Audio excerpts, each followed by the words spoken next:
वाञ्छाकल्पतरुभ्यश्च कृपा सिन्धुभ्यैव च पतितानां पावनेभ्यो वैष्णवेभ्यो नमो नमः। श्रीकृष्ण चैतन्य प्रभु नित्यानंद श्री अद्वैत गदाधर श्रीवासादि गौरभक्त वृंद। हरे कृष्णा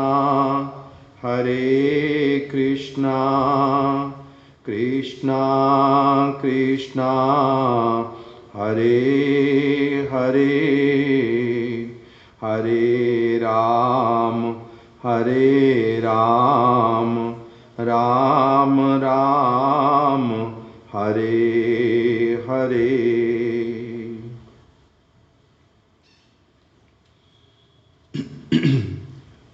श्री भागवत पत्रिका वर्ष 18 संख्या 1 से 9। श्री गुरु भक्ति शिला भक्ति विनोद ठाकुर जी के द्वारा रचित प्रबंध और श्री गुरु पादाश्रय शिला भक्ति वेदांत त्रिविक्रम गोस्वामी महाराज जी के द्वारा कथित जो वाणी हम इसी को श्रवण कर रहे हैं कि हम लोग वास्तविक रूप में गुरु पाद पद्म के चरणों में आश्रय कैसे लें, हम लोग किस प्रकार से श्री गुरु के चरण कमलों की भक्ति करें, क्योंकि हम लोगों ने बाहरी रूप से भले ही जैसे भी हुआ हो हम लोगों ने गुरु पादाश्रय किया है। गुरुदेव ने अपने चरण कमलों का आश्रय दिया है, हम लोगों को मंत्र दिया है, हम लोगों को दीक्षा दी है और उन्होंने अपनी शिक्षा दी है, उपदेश प्रदान किए हैं। तो इसीलिए हम लोगों को उनकी जो वाणी, उनके जो उपदेश, उनका जो वास्तविक विचारधारा, उसको हम लोग समझने की इच्छा करते हैं, करनी चाहिए। अवश्य ही हम लोग उनके शिष्य हैं, हम लोगों को अवश्य ही उनके हृदगत विचारों को समझने के लिए चेष्टान्वित रहना चाहिए। इसी उद्देश्य से ही हम लोग क्या कर रहे हैं, इन दोनों प्रबंधों को श्रवण कीर्तन कर रहे हैं। हम लोगों ने अभी तक श्रवण किया इसमें कि शिला भक्ति विनोद ठाकुर जी ने हम लोगों को समझा दिया कि श्रद्धावान जीव जो है वो भक्ति का अधिकारी है और श्रद्धावान जीव ही जो है वही शीघ्र ही सद्गुरु का चरण आश्रय करता है। गुरु का चरण आश्रय अर्थात वास्तविक रूप में उनका शिष्य बनना, उसके लिए पहले एक बहुत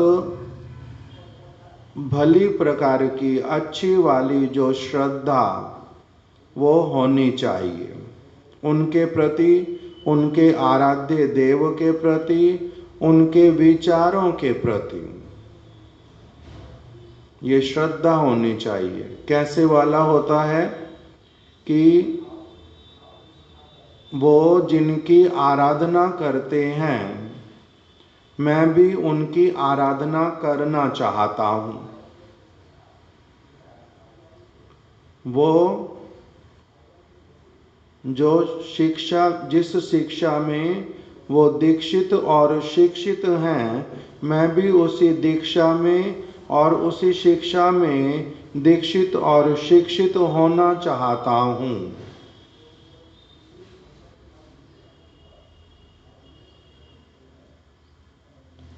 उनका जिस प्रकार का जीवन है, मैं भी अपना जीवन वैसा ही चाहता हूँ। उनके जो आदर्श हैं, अर्थात उनके जीवन में जो प्रिंसिपल्स वो फॉलो करते हैं, मैं भी उन्हीं प्रिंसिपल्स को फॉलो करना चाहता हूँ। उन्हीं की नीति, उन्हीं की रीति, उन्हीं की विचारधारा, उसको मैं पालन करना चाहता हूँ। मैं उसके प्रति आकर्षित हूँ। मैं वैसे वाला जीवन चाहता हूँ। उनके आराध्य की आराधना करना चाहता हूँ। इसी का नाम क्या बताया? श्रद्धा। गुरु के आराध्य देव मेरे नित्य आराध्य बन जाएं, मेरे को अपने चरणों में स्वीकार कर लें। मैं उनका नित्य दास। अभी मेरे में जो थोड़ी थोड़ी भावना आई है कि मैं भगवान का दास हूँ, ये वाली भावना मेरी प्रगाढ़ होती जाए और एक वास्तविक स्तर को, जो भगवान के परिकरों का, भगवान के शुद्ध भक्तों का जो होता है भावना स्तर, मैं उस स्तर वाली जो धारणा वहाँ तक पहुँच जाऊँ। जब ऐसी इच्छा करते हैं तब उसको कहते हैं, इसमें क्या आ गया? अभी श्रद्धा आ गई है। इसमें श्रद्धा आ गई है। तो वो जो श्रद्धावान जीव है, उसी का ही वास्तविक रूप में गुरु चरणाश्रय होना प्रारंभ होता है। गुरु, मेरे जो गुरुदेव हैं, ये मेरे को, ये गुरुदेव मेरे मरणशील प्राणी नहीं हैं। मेरे गुरुदेव असद परामर्श प्रदान करने वाले नहीं हैं। मेरे गुरुदेव मंगल करने वाले हैं। मेरे गुरुदेव मेरा भगवान के साथ में भली प्रकार से संबंध स्थापित करवा देंगे। भगवान इनकी बात सुनेंगे। भगवान इनकी बात सुन करके क्या करेंगे? मेरे को अपने चरणों में स्थान देंगे। भगवान मेरे गुरु पाद पद्म के बहुत घनिष्ठ बंधु हैं। इस प्रकार का जब एक फर्म कन्विक्शन, अनुभव, विश्वास जब हो जाता है, तब एक व्यक्ति का वास्तविक रूप में, दृढ़ रूप में गुरु चरणाश्रय होता है।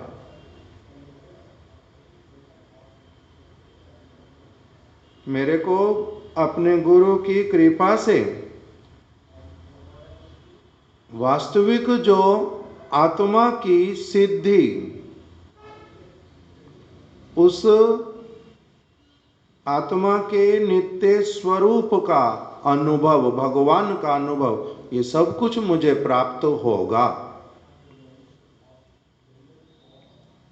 इस प्रकार का सबसे पहले जो एक पैराग्राफ उसको हमने श्रवण किया।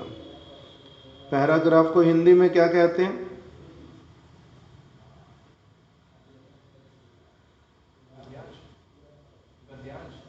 नहीं, पैराग्राफ मतलब अनुच्छेद। अनुच्छेद मतलब थोड़ा थोड़ा करके उनको अलग कर दिया विषय वस्तु को।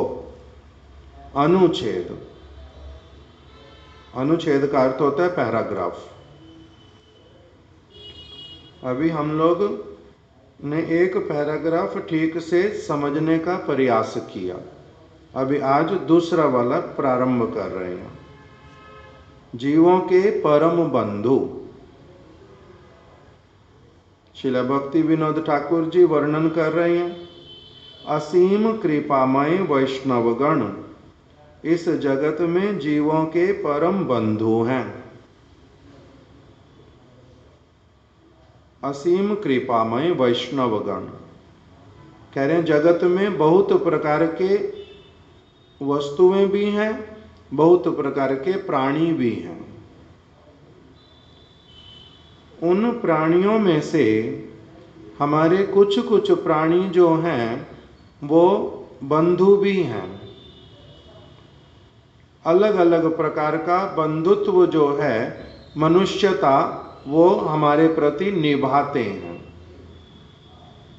माता पिता भी, चाहे वो किसी के भी माता पिता हों, मनुष्य मात्र के, पशुओं के भी माता पिता, वो भी उनके बंधुत्व का कार्य करते हैं, उनमें भी बंधुत्व होता है। गायें अपने बच्चे को जन्म दे करके साथ ही साथ में क्या करती हैं? अपने बच्चे के शरीर पर लगा हुआ जो लेस वाला द्रव्य होता है उसको अपने आप पूरा चाटते अपने बच्चे को खड़ा करके देखती है, खड़ा कर देती है एकदम से। उसके प्रति उसका स्नेह होता है। उसको दूध नहीं पिलाएगी तो किसी दूसरे को अपना दूध देती नहीं। स्नेह है पड़ा, इसका नाम तो बंधुत्व। उसका हित चाहती है। गाय अपने बछड़े का हित चाहती है। उसको जन्म दिया, जन्म के साथ साथ में किस्मत लग गई। उससे पहले तो उसको नहीं पता जो गाय का दिखलाई देता। माता इस जगत में जो स्त्री शरीर में माता जी हैं, मनुष्य को जन्म देने वाली, उनको तो गर्भवती होने से अपने बच्चे का मंगल कामना करती हैं। पशु इत्यादि का भी देखा जाता है कि बच्चे का जन्म हो गया तब से उनके लिए क्या करना शुरू कर दिया? बंधु वाला कार्य। स्नेह अपनी आप से उसके प्रति है। कृतज्ञता भी होती है। कुत्ते को देखा जाता, उसको जो व्यक्ति भोजन देता है उसके लिए क्या कहते हैं? कुत्ता क्या होता है? बहुत कौन सा प्राणी है? हिंदी में बताओ। वफादार उर्दू हो गया। हिंदी शब्द क्या है वफादार के लिए?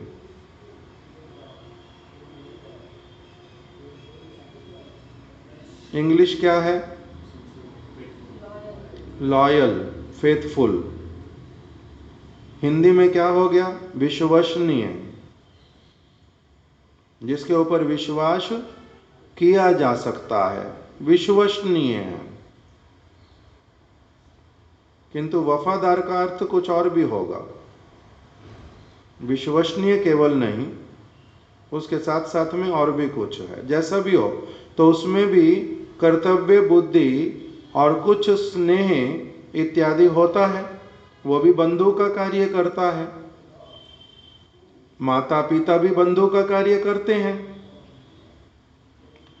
समाज के लोग, आसपास के लोग भी बंधु का कार्य करते हैं। अध्यापक भी बंधु का कार्य करते हैं। किसी ने बिजली की खोज कर दी, बंधु का सारे जगत के लिए बंधु का कार्य किया। किसी ने एरोप्लेन बना दिया, उसके द्वारा भी बहुत सारे लोगों को सुविधा मिलती है।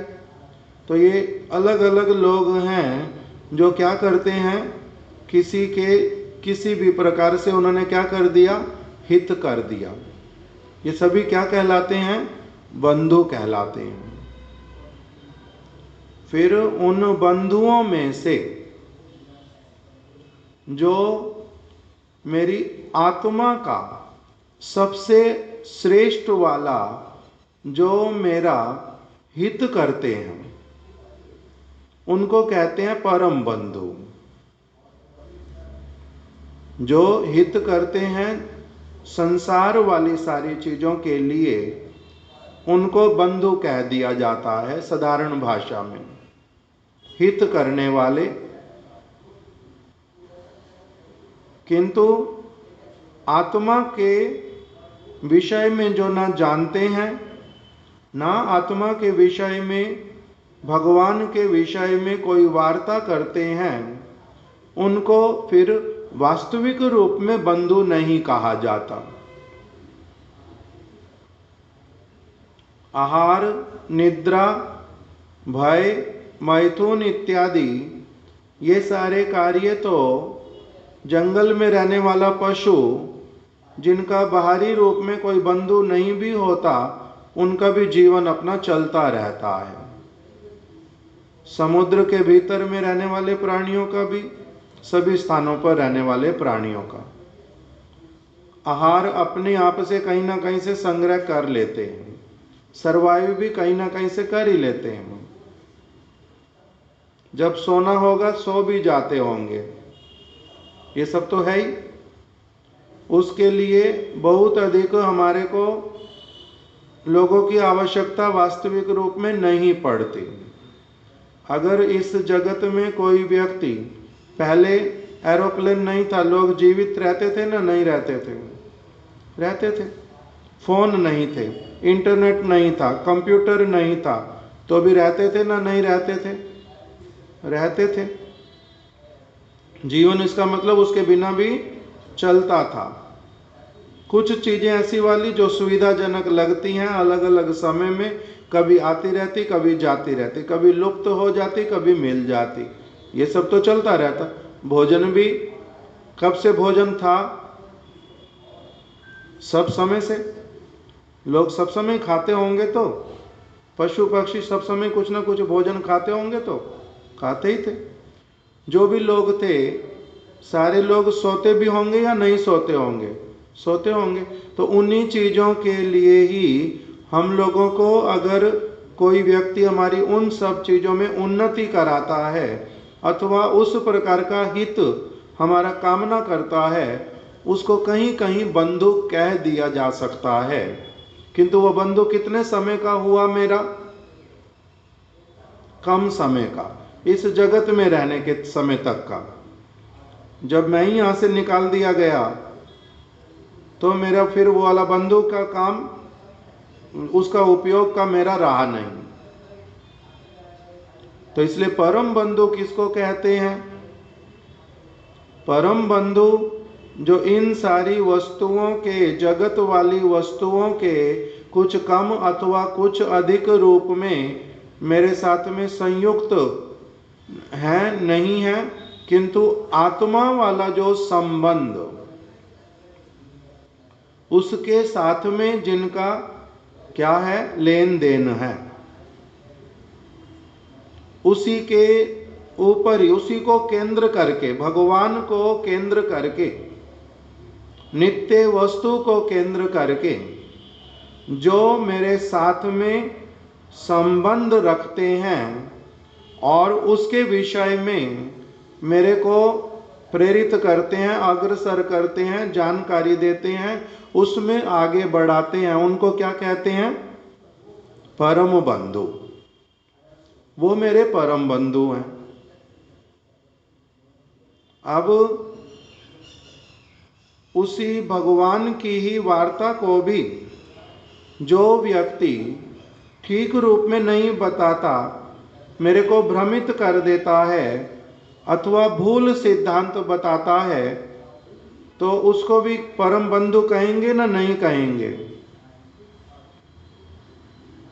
ऐसे वाला कोई व्यक्ति जो जगत की बात तो नहीं करता मेरे साथ में, किंतु भगवान की ही बात करता है, आत्मा की ही बात करता है, किंतु उनको शुद्ध रूप में आत्मा की बात या फिर भगवान की बात जैसे वो हैं वहाँ की बात को ठीक ठीक जो नहीं बताता, आधा अधूरा अथवा तोड़ मरोड़ करके अथवा अपनी कल्पना के अनुसार कुछ भी बताता है, तो उसको भी परम बंधु कहते ना? नहीं कहते, नहीं कहते। इसीलिए जो मायावादी लोग शंकराचार्य जी के अनुगत बौद्ध लोग अथवा निरंकारी अथवा राधा स्वामी अथवा मनोकल्पित बातें बोलने वाले लोग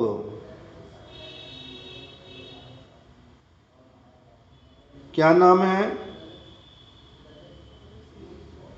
बाबा रामदेव अथवा अभी जो सदगुरु अथवा रविशंकर अथवा ओशो और विवेकानंद, उनके गुरु रामकृष्ण परमहंस, ये जो लोग सारी जानकारी देते हैं भगवान के विषय में, आत्मा के विषय में, नित्य सुख के विषय में, वो वार्ता नहीं है। इसलिए इन लोगों को भी परम बंधु नहीं कहा जाता, इनको भी परम बंधु नहीं कहा जाता। शंकराचार्य जी ने बातों को घुमा फिरा करके तोड़ मोड़ करके कुछ गड़बड़ करके बतलाया, इसलिए वो भी परम बंधु नहीं है, वो भी परम बंधु नहीं है। अब उसके बाद में फिर आएगा कि काल्पनिक धार्मिक बातें करने वाले अथवा भूल धार्मिक बातें करने वाले, इनको मार्ग में से हटा करके जो भगवान की बात को जैसा भगवान कहते हैं वैसा जो बताते हैं, उनका नाम क्या है? वैष्णव। उनको कहते हैं वैष्णव। अर्थात वैष्णव मतलब विष्णु के आराधक, विष्णु के वचन अनुरूप कार्य करने वाले, विष्णु के और जाने के लिए, उनके मन की बात को समझने के लिए जिनकी प्रबल कामना, इनको कहते हैं वैष्णव। तो वैष्णवों में प्राचीन काल के वैष्णवों का वो कौन है? वैष्णव प्राचीन काल में उनका नाम ब्रह्मा जी, उनका नाम नारद जी, उनका नाम वेद व्यास जी, उनका नाम शुकदेव गोस्वामी, उनका नाम श्री मध्वाचार्य, इस कलयुग में जो हुए। अब वेद व्यास जी द्वापर युग में, नारद ऋषि इत्यादि सत्य युग में, ब्रह्मा जी सृष्टि के प्रारंभ में, और फिर इस कलयुग में श्री मध्वाचार्य जी, फिर उससे आगे माधवेंद्र पुरी जी, फिर श्री चैतन्य महाप्रभु भगवान होके भी उसमें आ गए। ये जो सभी लोग हैं, रूप गोस्वामी, हमारे प्रभुपाद जी, ये सब कौन है? ये हैं वैष्णव। ये सारे कौन सी बात को करते हैं? जो भगवान कह रहे हैं। इसलिए इनकी बातों में, सिद्धांतों में, इनके प्रिंसिपल्स में, इनकी विचारधारा में कहीं कोई अंतर नहीं होता। नारद जी हुए भले ही सत्य युग में, व्यास जी हुए द्वापर युग में, प्रहलाद महाराज हुए सत्य युग में, अम्बरीश महाराज हुए पता नहीं कौन से युग में, किंतु इन सब का जो विचार वो क्या है? एक ही है, एक ही है। इसीलिए चाहे वो सत्य युग में हो वैष्णव, चाहे द्वापर युग में हो, चाहे वो त्रेता युग में हो या फिर कली युग में, ये सभी वैष्णव लोग सब समय के लिए क्या करते हैं? भगवान की आराधना। और वो क्या कहते हैं? ओम तद विष्णु परमं पदम सदा पश्यन्ति सूरया। तद विष्णु परमं पदम, परम जो पद पर सब समय के लिए अधिष्ठित हैं वो है स्वयं भगवान विष्णु। तद विष्णु परमं पदम सदा पश्यन्ति सूरया। उनके जो भक्तगण वो उनके सदैव दर्शन करते हैं, उनकी सदैव सेवा करते हैं। इसलिए भगवान के भक्त और भगवान की भक्ति, ये तीनों चीजें नित्य काल के लिए सत्य हैं। इस वस्तु का कभी लोप नहीं होता। भगवान, भक्त और उनकी भक्ति, ये सभी नरोत्तम दास ठाकुर ने वही बात बोल दी। निताई चरण सत्या ताहार सेवक नित्या, निताई पद सदा करो आश। नित्यानंद प्रभु सत्य हैं, नित्य हैं। सत्य का मतलब नित्य, सत्य हैं मतलब नित्य हैं, सब समय के लिए हैं। ताहार सेवक नित्या, उनके सेवक भी नित्य हैं। भगवान की भक्ति, भगवान के सेवक, ये नित्य वस्तु हैं। ये कौन कहते हैं? समस्त वैष्णवगण, सभी युगों के वैष्णवगण। और वही बाती भगवान कहते हैं, वही बाती भगवान बोलते हैं। तो इसीलिए मायावादियों वाले मत को छोड़ के कि जीवात्मा ब्रह्म ही है, ब्रह्म में लीन हो जाएंगे, अभी अविद्याग्रस्त हैं, फिर हम स्वयं ही भगवान बन जाएंगे। वहां पर मैं भगवान बन गया, भक्त कहाँ? कोई भक्त नहीं, सभी भगवान है। एक ही भगवान बन जाएंगे मिलकर के सारे। आत्मा का अलग से अस्तित्व रहेगा नहीं, भगवान में ही मिल जाएगा। सेवा कौन किसकी करेगा? कोई नहीं, सभी एक ही वस्तु है। क्या है? हम सेव्य हैं, सेवक है ही नहीं वहां पर। ना सेवक है ना सेवा है, केवल कौन है? सेव्य, ब्रह्म एक ही है। तो इसलिए वो सिद्धांत क्या है? भूल है। वो भगवान का बात बोला हुआ नहीं है। भगवान ने क्या कहा है अर्जुन को गीता के अंतर्गत? जीवात्मा मेरा अंश है, ममई वांशो जीव भूत जीव लोक सनातना। सभी जीव मेरे अंश हैं नित्य काल के लिए। और क्या बताया? हे अर्जुन, तुम, मैं और ये सभी राजा सब समय के लिए थे, हैं और रहेंगे। जीवात्मा अजर अमर है, वो कभी नष्ट नहीं होती। और मैं सबका प्रभु हूं, अहम सर्वस्व प्रभु, मैं सबका प्रभु हूं। वो नित्य काल के लिए सब मेरे क्या रहते हैं? दास रहते हैं।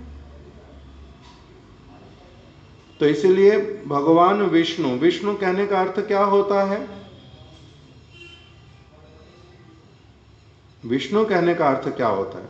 जो विष्णु शब्द का जो अर्थ है शास्त्रीय, उसका अर्थ होता है व्यापनोति इति विष्णु, जो सर्वत्र व्याप्त हैं। सब स्थानों पर हैं, सब प्राणियों में हैं, जिनके बिना कोई भी वस्तु होती ही नहीं है, हो ही नहीं सकती, रह ही नहीं सकती, उनको कहते हैं विष्णु। तो विष्णु कौन है? विष्णु दो, एक मूल विष्णु और फिर एक है उनसे अवतरित विष्णु। मूल विष्णु का मतलब स्वयं भगवान श्री कृष्ण, और अवतरित विष्णु सारे वो कौन है? भगवान राम, नरसिंह देव, वामन देव, वराहदेव, जो सब अवतारों का भागवत में अथवा श्री जयदेव गोस्वामी ने वर्णन किया है। 10 अवतार अथवा 24 अवतार इत्यादि, अथवा असंख्य अवतार, सारे के सारे क्या कहलाते हैं? विष्णु। सभी विष्णु कहलाते हैं। महाप्रभु भी विष्णु कहलाते हैं, नित्यानंद प्रभु भी विष्णु कहलाते हैं, अद्वैताचार्य भी विष्णु कहलाते हैं, राम भी, नरसिंह भी, वामन भी। इसलिए इनमें से किसी का भी कोई भक्त होता है, सभी क्या कहलाते हैं? वैष्णव। भगवान नरसिंह के भक्त भी वैष्णव कहलाते हैं, भगवान राम के भक्त भी वैष्णव कहलाते हैं, कृष्ण के भक्त भी वैष्णव कहलाते हैं। ये सभी कौन है? वैष्णव। क्यों? क्योंकि ये विष्णु के आराधक हैं। उसी में फिर थोड़ा सा सरल करके बोलने के लिए क्या बोलते हैं? ये लोग कृष्ण भक्त हैं, ये लोग राम भक्त हैं, ये नरसिंह के भक्त हैं, किंतु सभी क्या कहलाते हैं एक साथ में? वैष्णव। जैसे कौरव और पांडव दोनों के पूर्वज कौन है? दोनों के पूर्वज क्या कहलाते हैं? कौरव। दोनों के ही कौरव कहलाते हैं पूर्वज। किंतु फिर पांडवों को अलग क्यों कर दिया? उनको क्यों कौरव कह दिया? उन्हीं को कौरव क्यों बोला? इनको पांडव। पांडव क्यों बोला? पांडु पुत्र। इनका परिचय अलग से दिया, ये पांडु महाराज जी के पुत्र हैं, ये पांडव हो गए 5। तो वो लोग कौरव क्यों रह गए? क्योंकि धृतराष्ट्र सिंहासन पर बैठ गए जबरदस्ती करके भले ही, तो इसलिए उनका परिचय क्या हुआ? वो लोग कौरव हैं, नहीं तो कौरव दोनों ही हैं। इसी प्रकार से विष्णु के जितने भी भक्त सारे वैष्णव, किंतु बीच में फिर परिचय उनका थोड़ा सा अलग कर देते सबका ही। किस लिए? क्योंकि जिस जिस विष्णु के वो आराधक, उसको ही क्या कह देते? ये राम के भक्त, ये कृष्ण के भक्त, ये नरसिंह के भक्त। इस प्रकार से तो इसलिए अब बोल रहे हैं कि ये जो सभी वैष्णव, ये क्या है? वंदनीय। ये सभी वैष्णव वंदनीय, क्योंकि ये क्या बोलते हैं, क्या करते हैं, क्या पालन करते हैं, किस चीज पे अडिग रहते हैं? ये सभी भगवान विष्णु के आराधक हैं, सत्य बात को बोलते हैं, नित्य बात को बोलते हैं। आत्मा का जो वास्तविक स्वरूप है कि वो भगवान का नित्य दास, इसी विषय में ही सभी को शिक्षा देते हैं। स्वयं भी उसी प्रकार की भावना में रहते हैं कि हम भगवान के दास हैं। इसलिए इन सभी को क्या कहा जाता है? ये सभी कहलाते हैं वैष्णव। और ये वैष्णव गण जो हैं, इनको फिर बोल दिया कि ये है असीम कृपामय। कब से? असीम कृपामय कब से बन जाते हैं ये? जिस दिन से वैष्णव बना कोई, उसी दिन से असीम कृपामय, उसी दिन से असीम कृपामय। उसका एग्जिस्टेंस ही अपने आप में क्या करता है? सबको पवित्र करने वाला, पवित्र करने वाला। जैसे तुलसी का पत्ता छोटा हो बड़ा हो, सभी अवस्था में कैसा है? पूजनीय। तुलसी का पौधा बहुत छोटा, तुलसी का पौधा बहुत बड़ा हो गया, हमारे को तुलसी परिक्रमा करनी अथवा तुलसी की आरती उतारनी, कौन से वाले पौधे को लेंगे? क्यों छोटे वाले को? तो फिर छोटे वाला क्यों बोलो? किसी भी पौधे को लेकर के क्या करेंगे? परिक्रमा भी कर सकते, पूजा भी कर सकते। उसमें फल कितना होगा? आधा ना पूरा? फल कितना मिलेगा? पूरा फल मिलेगा। तो इसी प्रकार से यदि कोई वैष्णव हो गया सचमुच में, वैष्णव का अर्थ एक विष्णु सत्य हैं, इस वस्तु का उसको दृढ़ विश्वास है। वो मेरे नित्य आराधक हैं, मैं उनका नित्य सेवक हूं। जिसका इस प्रकार का निश्चित हो गया वो हो जाता वैष्णव। तो वैष्णव मात्र ही पूजनीय है, इसलिए पहले यही बोलते हैं, यही शिक्षा दी जाती है। वैष्णव मात्र ही क्या है? पूजनीय, वंदनीय। जिनको भी देखेंगे ऊर्ध्व पुंड तिलक किया हुआ है। ऊर्ध्व पुंड तिलक मतलब जिन्होंने तिलक जो है जिनका ऊंची वाली दिशा की ओर जाएगा, ऐसे नहीं जाएगा, जिनका लंबाई में ऊपर जाएगा, उसको कहते हैं ऊर्ध्व पुंड। और जो शंकर के भक्त इस तरह से अंगुली में तिलक लगा के पूरा माथे पे ऐसे लगा लेते पूरा, उनको वैष्णव नहीं कहते, वो वैष्णव नहीं। वैष्णव का तिलक हमेशा कैसा होगा? ऊपर की ओर जाने वाला, ऊर्ध्व पुंड। उनको देखने से ही प्रणाम करने की विधि, उनको देखने से प्रसन्न होने की विधि, ये वंदनीय है। इसलिए बोलते हैं, किंतु अभी क्या हो जाता, हम लोग सभी को तिलक देख करके प्रणाम कर पाते, प्रसन्न हो पाते? क्यों नहीं हो पाते?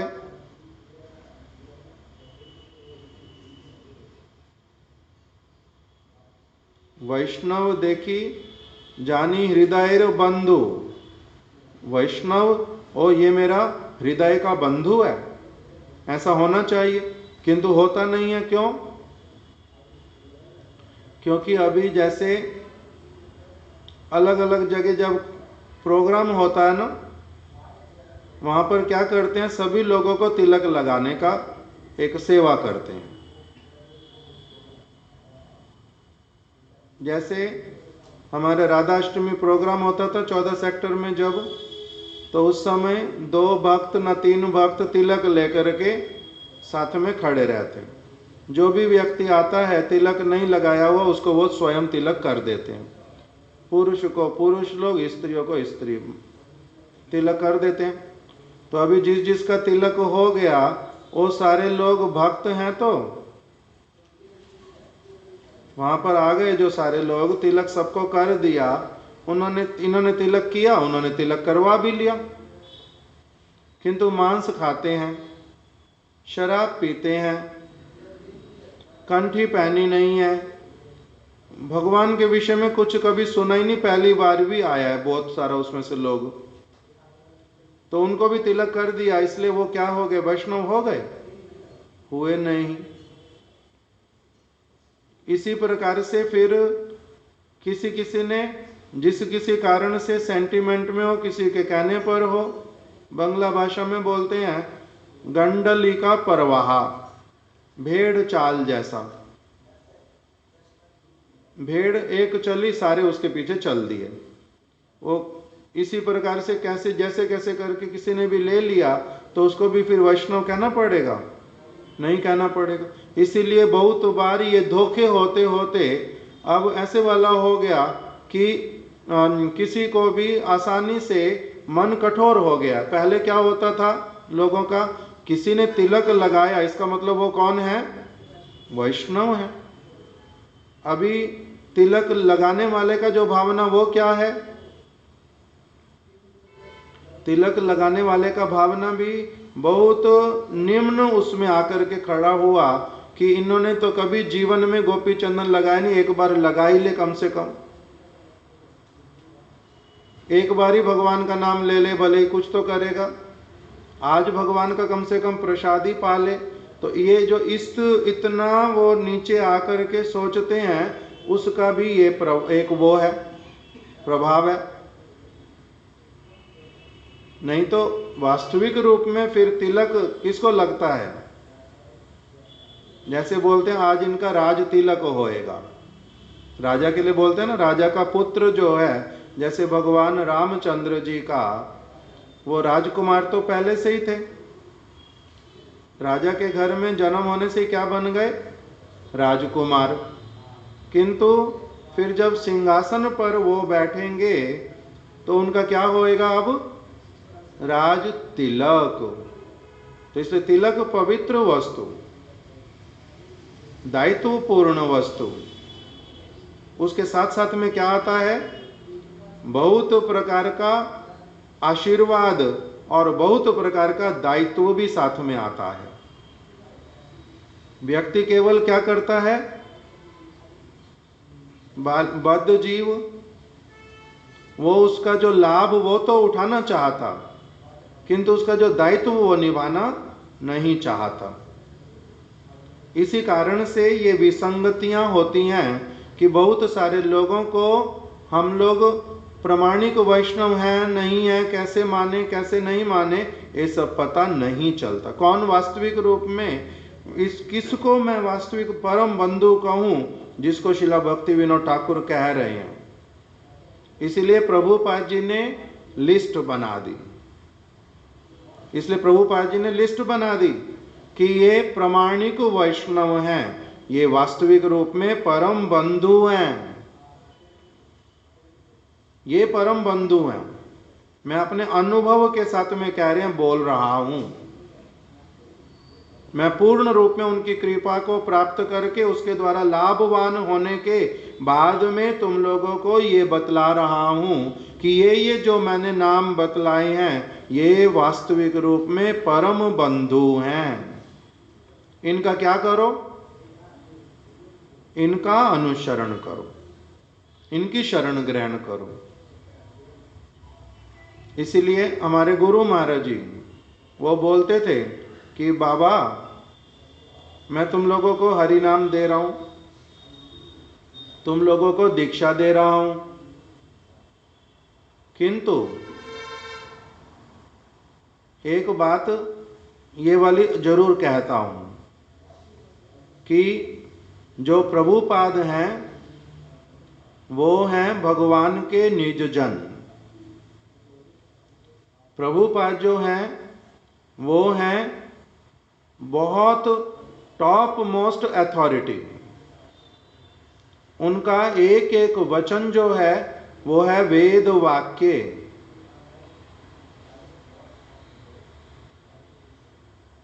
वो वास्तविक रूप में गुरु हैं, वो गुरु हैं वास्तविक रूप में। हम लोग मैं उनका दास हूं, उनकी कुछ कुछ चीजों को ग्रहण किया है, किंतु तब भी मैं तो अभी जीवित हूं ना। मैं उनके जैसा नहीं हूं, वो तुम्हारे गुरु हैं। मैं केवल उनके प्रति तुम्हारी श्रद्धा हो जाए, उनके वाले विचार तुम्हारे जीवन में पूरे आ जाएं, उसी के लिए जितना हो सकता अच्छी तरह से प्रयास कर रहा हूं। इसलिए ये जो गुरु परंपरा का विचार, शिला स्वामी महाराज जी भी वो उनको कितनी बार अलग अलग लोगों ने पूछा कि आपको भगवान का दर्शन हुआ, आप भगवान की लीला में प्रविष्ट हो गए हैं, आप सचमुच में जो है भगवान की बात ही बोलते हैं। तो उन्होंने आंसर किया कि मैं तो भगवान का दास बनने की चेष्टा कर रहा हूं, किंतु मेरे जो गुरुदेव हैं शिला प्रभुपाद, वो सिद्ध महापुरुष, वो भगवान के नित्य परिकर। किस लिए ऐसा वाला कहते हैं? क्योंकि बहुत सारे फॉल्स लोग भी, वो फिर नहीं तो क्या कहना, इसी प्रकार से अपना बोलना शुरू कर देंगे कि हमारे को भगवान का दर्शन हुआ, हमारे को भगवान की लीला में प्रवेश है, हमारे को ये वो होता है बहुत विरले किसी व्यक्ति का। साधारण व्यक्ति का ये सब कुछ नहीं होता। हम लोग अनर्थग्रस्त बद्ध जीव, 2 साल हुआ, 10 साल हुआ, 20 साल हुआ, घर परिवार छोड़ा है, पूरी तरह से तो संसार में रचे बसे पड़े थे, तो एकदम से कहां से भगवान के परिकर बन जाएंगे? इस प्रकार का अलग प्रकार का वो स्थिति होता है। तो इसलिए वास्तविक रूप में वैष्णव किसको कहते हैं? वैष्णव मात्र ही गुरु होता है। मैंने उनसे दीक्षा लिया नहीं लिया, मेरे दीक्षा गुरु कोई और हो सकते, किंतु वैष्णव सभी के सभी क्या होंगे? मेरे वैष्णव होते हैं शिक्षा गुरु। सारे वैष्णव शिक्षा गुरु, गुरु से अभिन्न, भगवान के अत्यंत प्रिय कृष्ण तत्व वेत्ता, उनको कहते हैं वैष्णव। हम लोग वैष्णव बने कोई हैं? अभी हम लोग वैष्णवों के संपर्क में आए हैं, बनने की इच्छा करते हैं, वो भी निष्कपट इच्छा करते हैं, वो भी पता नहीं है। तो इसलिए भगवान की वार्ता और जो शुद्ध भक्तों की वार्ता हम लोगों को सब समय एक दूसरे को स्मरण कराते, कीर्तन कराते, उसी वस्तु को केंद्र करके रिलेशनशिप रखते, उसी को केंद्र करके जीवन जो यापन करते हैं, इनको क्या कहते हैं? ये वैष्णव बनने के अभिलाषी हैं। असीम कृपामय कौन है? किंतु वास्तविक वैष्णव गण, वास्तविक वैष्णव गण। हम किसी के प्रति कृपा कर सकते हैं? कुछ नहीं कृपा कर सकते। हमारी कृपा का मतलब क्या होता है? किसी के प्रति कृपा करें, हमारी कृपा का मतलब क्या होता है? केवल जो मेरे लिए कुछ ना कुछ करता रहेगा, मैं भी उसके लिए कुछ कर दूंगा। उसका बंधु कब तक बना रहूंगा? उसका बंधु मैं कब तक बना रहूंगा? जब तक मेरे को उससे कुछ मिलता रहता है। जगत के बंधु का तो यही नियम है। किसी स्त्री पुरुष ने विवाह किया, कब तक इकट्ठे रहेंगे? जब तक सारा कुछ ठीक है। ठीक नहीं है तो फिर क्या हो जाएगा? विवाह विच्छेद। तुम अपने रास्ते चलो भाई, मैं अपने रास्ते चलता हूं। पहले मुझे लगा था तुम बहुत अच्छे हो, अब मुझे लगता है मैं तुम्हारे साथ नहीं रह सकता, तुम अच्छे नहीं। तुम अच्छे होगे किंतु मेरे लिए अच्छे नहीं, मेरे को कुछ और रास्ता चाहिए। होता है ऐसा ना? नहीं हो जाता। तो इसीलिए जगत के बंधु के साथ नित्य संबंध रहता है? नहीं। कौन से बंधु के साथ नित्य संबंध रहेगा? हमारे गुरु महाराज जी से भागवत महाराज जी ने दीक्षा लिया, गुरु महाराज जी ने उनको छोड़ दिया, लिख करके, कह करके, सबको बोल करके, ये वैष्णव निंदुक, मैं इसको छोड़ रहा हूं, मैं इसका संग नहीं करना चाहता, नहीं तो मैं भी पतित तो होऊंगा।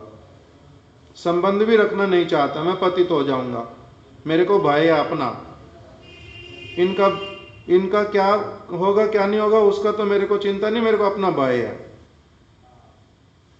क्यों कहते हैं ऐसे वाली सारी चीजें?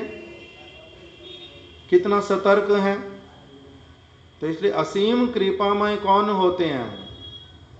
परम बंधु कौन होते हैं? जो प्रामाणिक वैष्णव। हम प्रामाणिक वैष्णव नहीं हैं। माधवेंद्र पुरी पाद जी ने रामचंद्र पुरी को एक बार हरि नाम दे दिया, दीक्षा दे दिया, सब कुछ दे दिया, किंतु बाद में देखा वो वैष्णव निंदुक, महाप्रभु का निंदुक, गुरु को उपदेश करने वाला, बाद में उसको क्या किया फिर? कि वैष्णव नहीं है। अलग कर दिया, छोड़ दिया, ये वैष्णव है ही नहीं, वैष्णव बनना भी नहीं चाहता। वैष्णव बनने वाला जो आचरण होना चाहिए वो भी नहीं करना चाहता। तो इसलिए हरि नाम ले लिया, दीक्षा ले लिया, वो वैष्णव हो गया नहीं, वो वैष्णव बनने की कामना करता है। उसके लिए भी कोई कामना और कर रहे हैं गुरु वर्ग भी कि वैष्णव बन जाए। वैष्णव बने नहीं है। इसलिए जो वैष्णव प्रमाणिक, वो उनके लिए यहां पर बोला जा रहा है, वो कौन है? असीम कृपामय। वो असीम कृपामय है और जगत में जीवों के परम बंधु हैं। हम जीवों के परम बंधु नहीं है। अभी प्रहलाद महाराज जीवों के परम बंधु थे, हरिदास ठाकुर जीवों के परम बंधु थे। हम लोगों के लिए कोई एक बात तो बोल दे, बंधु तो सारा धरा का धरा रह जाता। 20 साल इकट्ठे रह लो, खाना पीना, उपहार देना, घूमना फिरना, इकट्ठे रहना, सब कुछ करते जाओ, किंतु थोड़ा सा कुछ होने से ही हमारा क्या हो जाता है? कुछ बोल दिया अगर मेरे लिए तो क्या हो गया? अब बंधु है ही नहीं। उसके मंगल की मैंने क्या कामना करनी, मेरे को क्या लेना देना उससे। अगर उसको कुछ हो जाए, लाभ हो जाए तो मन में ईर्ष्या होएगी, उसको कोई हानि हो जाए तो एकदम से मन आनंदित हो उठेगा। तो हम काहे के वैष्णव? फिर किस तरह के वैष्णव? हमारा तो साधारण साधारण चीज भी नष्ट होता नहीं, भगवान के प्रति अनुराग नहीं हुआ, भगवान का दर्शन नहीं होता, गुरु की बात सब समय स्मरण नहीं रहती, गुरु हृदय में सब समय के लिए मेरे बैठे हों, वहीं पर ही घूम रहे हो, फिर रहे हो, कभी कोई बात कह रहे हो, कभी कोई बात कह रहे हो, हृदय में गुरु का पर्यटन ही नहीं है, आना जाना नहीं है, तो मैं तो वैष्णव हुआ नहीं फिर। तो इसीलिए हमारा परम बंधु कैसे परम बंधु? किसी को, मेरे को किसी से दोस्ती करने की इच्छा है अपने किसी लाभ के लिए, तो उससे कैसे बात करूंगा? आप इस समय बताओ। मेरा साधु वेश है, मेरा साधु वेश, किसी व्यक्ति को देखा धनी है बहुत, मेरा होता है कि इसको बहुत पैसे देते हैं, मेरे को भी अगर इनसे मित्रता हो जाए, मेरे को भी बहुत पैसे ये देना शुरू करेंगे, तो उनसे मेरे को मित्रता कैसे करनी? मेरा उद्देश्य क्या है मन में कि ये दूसरे दूसरे सब लोगों को पैसा देते हैं, मेरे को भी पैसा मिलेगा इनसे, इसलिए मेरे को इनसे मित्रता करनी। तो फिर उनसे मित्रता करने के लिए साधु के वेश में एक व्यक्ति किस प्रकार से करेगा मित्रता? किस प्रकार से मित्रता करेगा? उनको भगवान की बातें बतला करके, उनके सामने एक बहुत अच्छे भक्त के रूप में प्रिटेंड करके, उनकी कमजोरी पकड़ के कि किस चीज, किस व्यक्ति को साधु मानते, किसके प्रति आकर्षित होते, किसको ये पैसे देते, किसके मित्र बनते, उसकी वो कमजोरियां पकड़ के मेरे को क्या करना है? उसका ऐसे मित्र बनना है। क्यों? मेरा उद्देश्य क्या है? मेरे को तो उनसे पैसे चाहिए। कोई स्त्री है या पुरुष है, उसको मैं अब साधु के रूप में हूं, मैं उसको आकर्षित करना चाहता, पहले पहले संबंध उससे कैसे बनाऊंगा? पैसे वाली बात सीधी थोड़ा ना कर सकते, कैसे बात करेंगे उसके? उनको कीर्तन सुना करके, कीर्तन सुनाओ एकदम सिंसियर, वो जिस समय आए हो एकदम अलर्ट होकर के बड़ी अच्छी तरह से भगवान की बातें करनी शुरू कर दो, अच्छे से कीर्तन सुनाओ, अच्छे से बातें करो उसको आकर्षित करने के लिए। तो ये जो सारे काम करूंगा, भीतर में कुछ और होगा, और अगर मेरा काम वो व्यक्ति से पूरा नहीं हुआ तो मेरा उसका मंगल, मैं तो पहले से उसके मंगल की कुछ सोच ही नहीं रहा हूं, मैं तो किसी और चीज को सोच रहा हूं। तो इसलिए मैं कौन होऊंगा? वैष्णव। मैं वैष्णव होऊंगा मेरे तो अगर भीतर से कनक की, कामनी की, प्रतिष्ठा की, जगत की वस्तुओं की अभिलाषाएं गई नहीं, बाहरी रूप में किसी न किसी से मित्रता करने के लिए, कुछ भी अपना स्वार्थ हासिल करने के लिए मैं कुछ भी करूंगा, तो मैं तो वैष्णव हुआ नहीं। मैंने उनको प्रसाद दिया अपने हाथ से, मैंने उनको बड़े अच्छे से बैठ करके बात किया, उन्होंने 2-4 प्रश्न किए भगवान की बातों के, मैंने प्रश्नों के बड़े अच्छे उत्तर दे दिए। क्यों? क्योंकि मेरे को थ्योरिटिकल नॉलेज है, मैंने कुछ पढ़ा हुआ है, कुछ सुना हुआ है, अच्छे से उत्तर दे दिया मैंने, किंतु उसके द्वारा ही मैं वैष्णव हो गया। इसीलिए बोलते हैं भाषण देने से, किसी के प्रश्नों के उत्तर सॉल्व कर देने से, किसी को खाना खिला देने से, किसी को मंदिर ले जाने से मैं वैष्णव नहीं बन गया।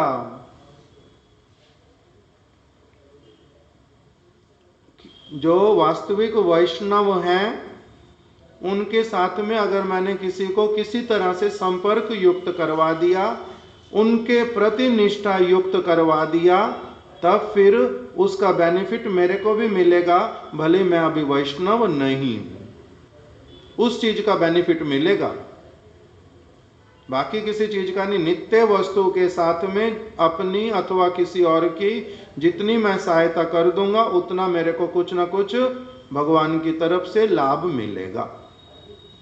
किंतु वैष्णव गण जिनके ऊपर ये ठप्पा लगाया जाता कि ये वैष्णव हैं, ये गुरुदेव हैं, ये क्या होता है, ये प्रामाणिक वैष्णव हैं, ये बहुत बड़ी बात है।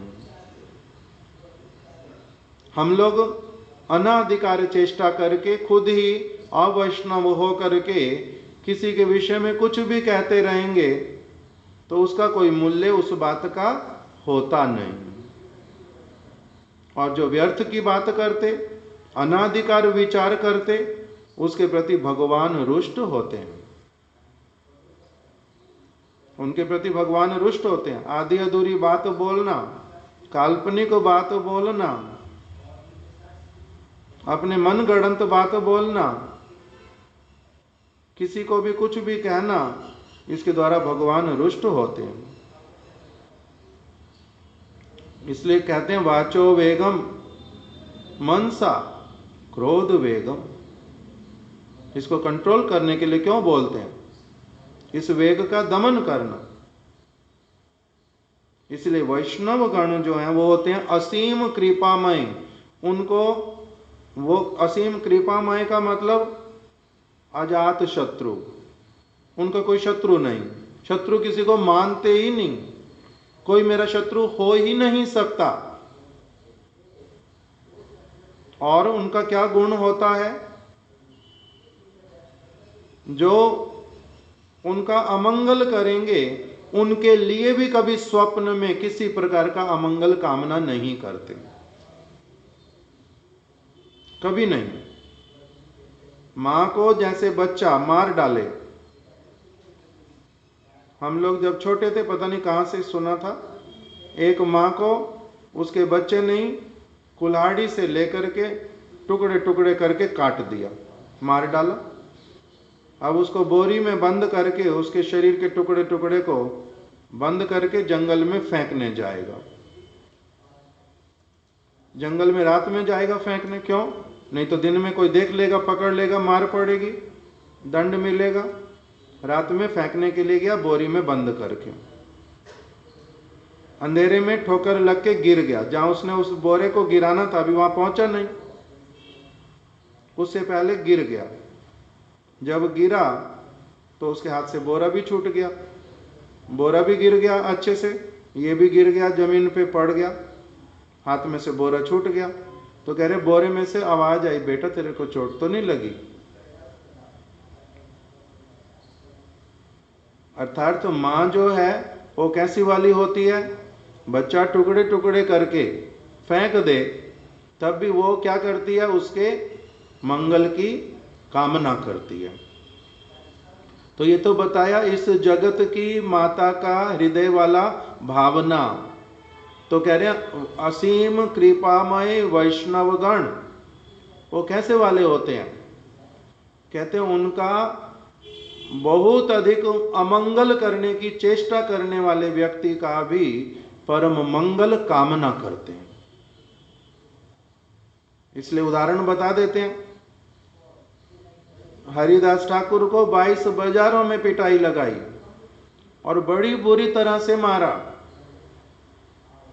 वो सारे चिन्ह महाप्रभु ने अपने पीठ पर दिखलाए कि उनको मारा तो सारे मेरे को लगे।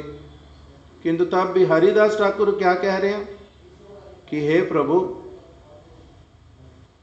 आप तो सर्वशक्तिमान, इन्होंने मारा ये ठीक, किंतु इनकी मार क्या आपको लगती है? भगवान को कोई मारे, भगवान को चोट लगेगी ना नहीं लगेगी?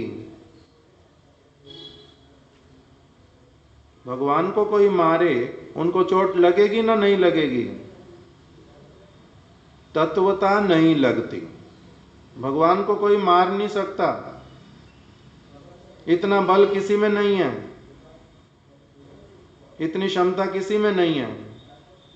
इसलिए नारद ऋषि को व्याध जो है वो मारना चाहता था। पहले जो व्याध ने 4 पशुओं को मार डाला था, नारद उसको ढूंढते ढूंढते उसके पास पहुंचे। वो वृक्ष के पीछे खड़ा था, एकदम शांत होकर के बाण को चढ़ा करके हिरण को मारने ही वाला था। नारद ऋषि पहुंच गए और हिरण, उसके कारण थोड़ा सा आहट हुई नारद जी की, हिरण भाग गया। व्याध बड़ा क्रोधित हुआ एकदम से नारद जी के ऊपर। वो अपनी भावना व्यक्त कर रहा है, पुराण में ये कथा लिखी हुई। वो बाद में नारद जी को बोल रहा है कि उस समय मेरी इच्छा हुई बहुत अधिक कि मैं क्या करूं, आपको एकदम से आक्रमण करूं और आपको गाली निकालूं, किंतु ना तो मेरे मुख से गाली निकली इच्छा करने पर भी, और ना ही मेरा हाथ आगे बढ़ा आपको मारने के लिए इच्छा करने पर भी। मेरी इच्छा हुई मैं आपको क्या करूं, मारूं, और मेरी ही इच्छा हुई मैं आपको क्या करूं, गाली निकालूं। किंतु आपकी पवित्रता ने मेरी वाली वस्तु को क्रियान्वित नहीं होने दिया। मैं बोलने की इच्छा करने पर भी नहीं बोल पाया। तो इसी प्रकार से भगवान को कोई मार नहीं सकता, भगवान को चोट भी नहीं लगती। भगवान ऐसे वाला तत्व है, उनको नहीं चोट लगती।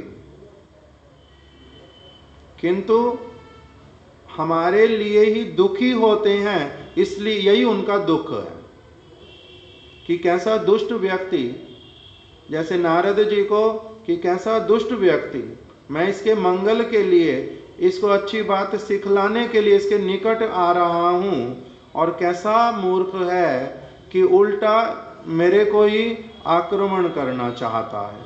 ये उनका दुख, नहीं तो उनको दुख नहीं होता। काहे का दुख? इसकी ही दुर्गति होएगी, ऐसा सोच के ऐसा कार्य अगर करेगा इसकी दुर्गति होएगी, इसी कारण से उनका दुख। उनको दुख होता नहीं तो। इसलिए उनका नाम आत्मा राम, इसलिए उनका नाम आप्त काम, अपने आप में परम संतुष्ट। उनको कोई निंदा करो, कोई स्तुति करो, साधारण से भक्त का बोल दिया, निंदा स्तुति तुल्य मौनी। उनका कोई निंदा करे, उनका कोई स्तुति करे, उनके लिए एक समान। ना वो निंदा को निंदा मानते, ना स्तुति को स्तुति मानते। उनका उससे कोई विकार ही आता नहीं है। किस लिए? क्योंकि वो किसी के स्तुति के, किसी के निंदा के मोहताज नहीं है। हम लोग मोहताज हैं। मोहताज मतलब क्या होता है? शास्त्रीय भाषा में बोलते हैं मुखापेक्षी। हम लोग इसकी अपेक्षा करते हैं कि कोई हमारे को प्यार से बात करे, कोई हमें सम्मान दे। अगर किसी बड़े व्यक्ति ने मेरे को सम्मान दिया, इसका मतलब क्या हो जाता है? मेरा गर्व हो जाता। सभी लोग देखते हैं मेरे को, मेरे गुरु जी ने इतना मेरा प्रशंसा कर दिया, तो मैं क्यों प्रसन्न हो जाता हूं उसी में, उसी को अच्छा मानता हूं, ऐसा करें गुरुदेव?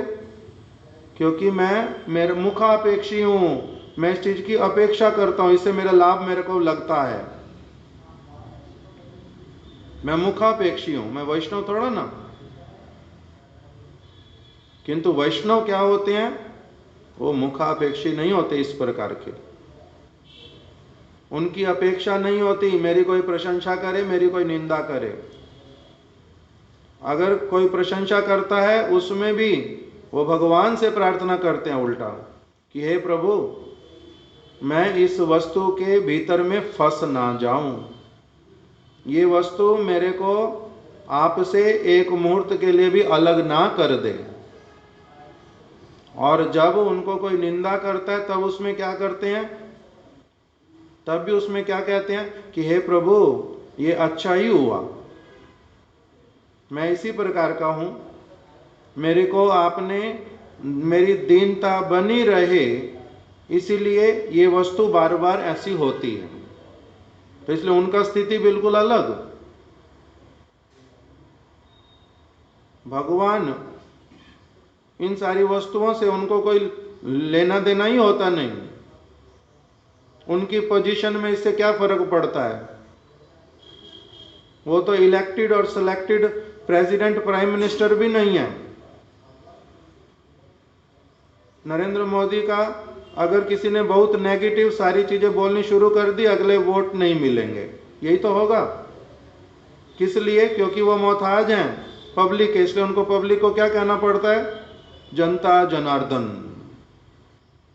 ये जनता मेरी जनार्दन है, भगवान है, इनकी इच्छा पूरी करूंगा, इनको प्रसन्न करूंगा, इनके लिए सेवा करूंगा। क्यों? अगर नहीं करूंगा तो क्या होगा? मेरे को प्रधानमंत्री नहीं बनाएंगे, वोट नहीं देंगे। वो इस चीज के मोहताज हैं। किंतु भगवान मोहताज हैं? भगवान इस चीज के भी मोहताज नहीं है कि तुम मेरे को भगवान बनाओगे तभी मैं भगवान बना रहूंगा, नहीं तो मैं अपनी पोस्ट से नीचे गिर जाऊंगा। भगवान की पोस्ट ऐसी वाली भगवान की पोस्ट होती नहीं। इसी प्रकार से वैष्णव की पोस्ट भी ऐसी वाली नहीं होती। कोई उनकी स्तुति करके, हिरण्यकश्यपु ने प्रहलाद की स्तुतियां की थी ना, प्रहलाद की निंदा की थी। हिरण्यकश्यपु ने प्रहलाद का क्या किया था? सब समय निंदा ही की थी। रावण ने विभीषण का क्या किया था? स्तुति किया था। तो सब समय उसने उनकी निंदा ही की थी सब समय। किंतु उसके द्वारा उनकी पोजीशन में कोई फर्क पड़ता है? नीचे वाला कौन और ऊपर वाला कौन?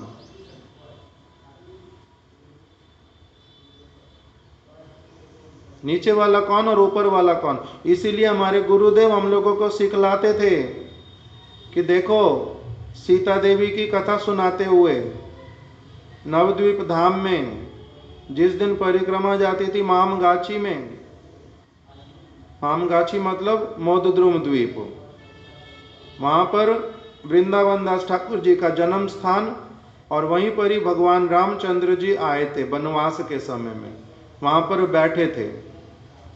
वहीं पर उन्होंने अपने बाण के माध्यम से सीता जी को गौरांग महाप्रभु का चित्र बना करके दिखलाया था, और दिखलाया था उसमें कि ये ऐसे वाला मेरा अवतार होगा। शब्दों का फेर है, वो तो राम गौरांग महाप्रभु अवतारी, कि ऐसा गौरांग रूप यहाँ पर आएगा जिसके लिए फिर क्या होगा?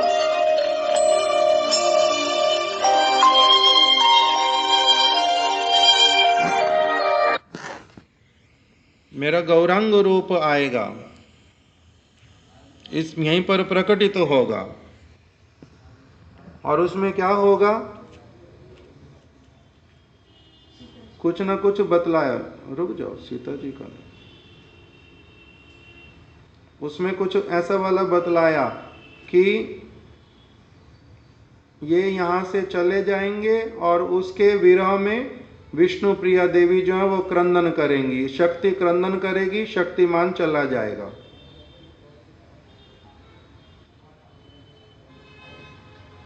कुछ भूल रहा हूं जो वहां की लीला, वो छोड़ देते हैं अभी। किंतु मुख्य बात गुरुदेव क्या बतलाते थे कि सीता जी और राम जी ने सीता जी को वनवास दिया, पहले उनके साथ विवाह किया, फिर वन में लेकर के चले गए, फिर उनको वनवास भी दिया। जो भी सारी क्रिया होती रहे उसमें हम लोगों के विचार का विषय कौन सा होगा, भगवान रामचंद्र या सीता देवी? कौन विषय होगा चर्चा का? तो उसमें गुरुदेव ने कहा चर्चा का विषय होगा कि राम ने सीता के साथ क्या आचरण किया, क्या नहीं किया, उसका कभी कोई विचार नहीं होगा। सीता देवी के मन की स्थिति, सीता देवी की क्रियाएं, उस सब का सब समय चर्चा करेंगे, क्योंकि हम आश्रय तत्व बनना चाहते हैं। विषय तत्व कोई कभी बन नहीं सकता। विषय तत्व जो है उन्होंने जो कुछ किया वो उनका लीला, उसमें मेरे को कुछ समझ आए ना समझ आए वो अलग बात हो। क्योंकि सीता जी जो है वो कौन है? आश्रय तत्व हैं। वो मोहताज हैं किसकी? भगवान रामचंद्र की कृपा की, भगवान रामचंद्र की सेवा की, शक्ति तत्व। तो इसलिए अगर कोई कमी होएगी, कोई असुविधा होएगी, किसको पड़ेगी असुविधा, किसको होएगी कमी, किसको होएगा दुख, किसका लॉस होएगा? लॉस शब्द अच्छा है मेरे लिए। जैसे अगर मैं गुरुदेव से अपने आप को अलग रखता हूं, मैं गुरुदेव की बात नहीं मानूंगा, मैं गुरुदेव को ही निंदा करूंगा, लॉस किसका होगा? गुरुदेव का कुछ होगा? इसी प्रकार से इस उदाहरण के द्वारा गुरुदेव समझाते थे कि राम जी की तरफ से हमें विचार नहीं करना। इसको इसी प्रकार से बात को यहाँ पर बोल रहे हैं कि जो वैष्णव गण है वो है असीम कृपामय। यदि उनको कोई स्वीकार करता तो वो हो जाता है बड़ा लाभवान, और अगर उनको स्वीकार नहीं करता तो उसकी अपनी हानि होती है। जो भगवान अथवा वैष्णव, उनका उसमें कोई हानि और लाभ नहीं होता। जैसे सूर्य उदित हुए, आपने छाया, आपने धूप ली ना नहीं ली, आपने प्रकाश का लाभ उठाया या नहीं उठाया, इससे सूर्य का कोई हानि या लाभ है? सूर्य की कोई हानि या लाभ है? नहीं है। किसकी हानि लाभ है? मेरी। अगर बहुत गर्मी पड़ रही, मैं उसी समय धूप में निकल पड़ा, हानि किसकी होएगी? मेरी। सर्दी है बहुत अधिक, धूप में जाके बैठ गया, धूप सेक ली, तो मेरा क्या हो गया? लाभ हो गया। तो लाभ और हानि मेरी, वो अलग उन सारी वस्तुओं से निरपेक्ष हैं, मैं अपेक्षा रखता हूं। अर्थात तो मैं छोटा वाला तत्व हूं, वो बड़े वाले तत्व हैं। इसी प्रकार से वैष्णव गण असीम कृपामय हैं। मैं अगर उनकी कृपा ले लूं, मैं ही लाभवान होऊंगा, अगर उनकी कृपा मैं नहीं लूंगा तो मैं ही हानि उठाने वाला होऊंगा। इसमें उनका हानि और उनका लाभ, उसमें कुछ नहीं है। इस बात को अगर मैं समझ पाऊं तब मेरा क्या होगा? वास्तविक रूप में शिष्यत्व बनना प्रारंभ, शिष्य बनना प्रारंभ। कि उनकी हानि उनका लाभ, उसके लिए वो कुछ नहीं कर रहे। मेरा हानि मेरा लाभ मेरे को देखना है। वो भी मेरे को उसी चीज को सिखलाते हैं कि अपनी हानि अपने लाभ के विषय में सब समय विचार करना। इस बात को असीम वैष्णवगण कृपा करके सबको समझाते हैं। इसी बात को श्रील भक्ति विनोद ठाकुर जी ने सबसे पहले कहा। असीम कृपामय वैष्णवगण इस जगत में जीवों के परम बंधु हैं। इसलिए सूर्य को क्या कहते हैं? हमारा बंधु। सूर्य सभी के बंधु।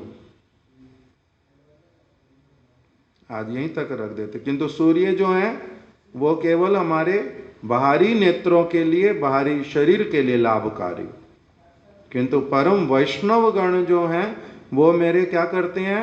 आंतरिक ज्ञान चक्षुओं को खोलने वाले, आंतरिक अंधकार को दूर करने वाले, जहां पर ये वाला सूर्य पहुंच नहीं सकता। मेरे आंतरिक अंधकार को ये वाला सूर्य दूर नहीं कर सकता। आंतरिक अंधकार को दूर करते हैं वैष्णवगण, इसीलिए उनको कहा परम बंधु। चलो आज यहीं रख देते, कल आगे सुनेंगे। पांचाकल्पतरुभ्यश्च कृपा सिंधुभ्य एव च पतितानां पावनेभ्यो वैष्णवेभ्यो नमो नमः।